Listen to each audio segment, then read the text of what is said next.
आजको यस भिडियोमा भने बीएस फर्स्ट इयरको आउँदै गरेको एक्जामिनेसनलाई मध्यनजर राख्दै मेमो कसरी तयार पारिन्छ भन्ने बारेमा यस भिडियोमा डिस्कस गर्न गइरहेका छौँ। योभन्दा अघिल्लो भिडियोमा भने हामीले प्रेस रिलिजको बारेमा डिस्कस गरेका थियौँ है त। सुरुमा हामी मेमो भनेको के हो त्यो बुझौँ है त। मेमो भनेको formal type of paper note हो जो चाहिँ अर्गनाइजेसनभित्रको कोवर्करलाई चाहिँ लेख्ने गरिन्छ है त। सो अनि हामीले अब यहाँ एउटा सानो के ल्याएका छौँ त भन्दाखेरि स्याम्पल ल्याएका छौँ। यो स्याम्पल अनुसार तपाईँले जस्तो सुकै प्रश्न पनि गर्न सक्नुहुन्छ। एकदमै महत्त्वपूर्ण प्रश्न है त, एकदमै आउन सक्ने प्रोबेबल भएको क्वेसन भनौँ एकचोटि आउन सक्ने भनेको मेमो नै हो है त। आयो भने 10 मार्क्स अथवा 5 मार्क्समा आउने गर्दछ। सो अब एउटा हामीले स्याम्पल ल्याएका छौँ, एउटा क्वेसन ल्याएका छौँ, योबाट अलिकति प्रष्ट हौँ है त। Write a memo on the death of woman who started in a company as a cleaner and gradually worked her way up to more and more influential position. She always fought for women right both inside the farm and outside. एउटा महिलाको डेथको बारेमा चाहिँ memo लेख्न भनिरहेको छ। उनी चाहिँ एउटा कम्पनीमा क्लिनरको रूपमा काम गर्थिन्। सो उनी ग्रेजुअली उनको पोजिसन चाहिँ बढ्दै थियो हैन, बढिरहेको थियो। अनि उनले के पनि गर्थिन् अरे त भन्दाखेरिमा वुमनको राइटको बारेमा लडाइँ गर्थिन्, अर्गनाइजेसनभित्र पनि र अर्गनाइजेसन बाहिर पनि। त्यसको बारेमा मेमो तयार गर भनेर भनेको छ। सो त्यसको लागि हामीले स्ट्रक्चरलाई फलो गर्नुपर्ने हुन्छ। सुरुमा हामीले राइट साइडमा मेमो भनेर ठुलो अक्षरमा लेख्ने र डेट लेख्ने। अनि तिनी कुन कम्पनीमा इन्भल्भ थिइन् त हैन, अर्गनाइजेसनमा अथवा कम्पनीमा इन्भल्भ थिइन् त्यसको बारेमा त्यसको टाइटल लेख्ने। यता नेसनल इन्सुरेन्स कम्पनी लिमिटेड लेखेको छु मैले। अनि त्यसपछि टु अल द स्टाफ भनेर लेख्ने र फ्रम कोबाट भन्दाखेरिमा कम्पनी सेक्युरिटीबाट। यो चाहिँ हामीले यो स्ट्रक्चरलाई चाहिँ हामीले फलो गर्नुपर्ने हुन्छ। त्यसपछि हामीले सुरुमा टाइटलमा चाहिँ एक्ज्याक्टली किसको बारेमा के कारणले उनी मृत्यु भयो हैन, त्योलाई चाहिँ हामीले के गर्नु पर्यो त भन्दाखेरिमा सुरुको प्याराग्राफमा मेन्सन गर्नु पर्यो है त। It is with a deep regret that I mention the death of our marketing officer, Ms. Shweta Yadav.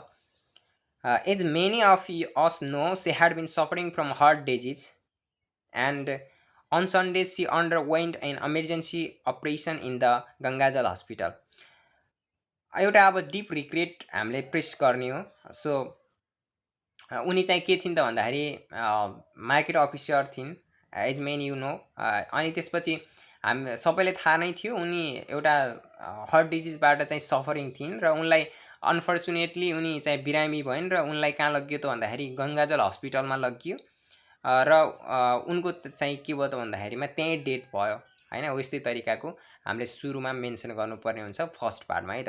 Unfortunately this was unsuccessful, she is died peacefully deep sleep yesterday night भनेर हामीले first प्याराग्राफमा उल्लेख गरिदिने।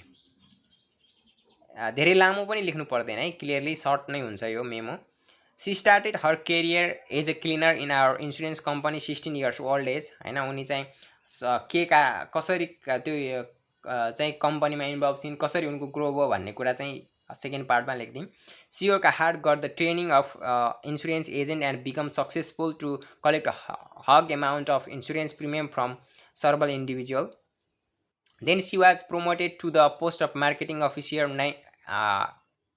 11 years ago हैन। त्यसपछि उनी चाहिँ posted भएको थिइन्। अब के कुरा थियो उनको बायोग्राफी जस्तो लेख्दिने के। So women's employment which was started by mister Yadav was campaigning to empower women inside and outside the company. She always fought for women rights. हामीले जुन टाइटलमा उल्लेख गरिएको थियो उनले चाहिँ वुमनको बारेमा चाहिँ लडाइँ गर्थिन् हैन, उनी कम्पनी बाहिर र कम्पनी भित्र भन्ने कुरा चाहिँ यसरी मेन्सन गर्ने। अनि उनले पाएका कुराहरूलाई पनि हामीले उनको एचिभमेन्टलाई पनि हामीले उल्लेख गरिदिनु पर्ने हुन्छ। So she was awarded by many NGOs and INGOs भनेर लेख्ने।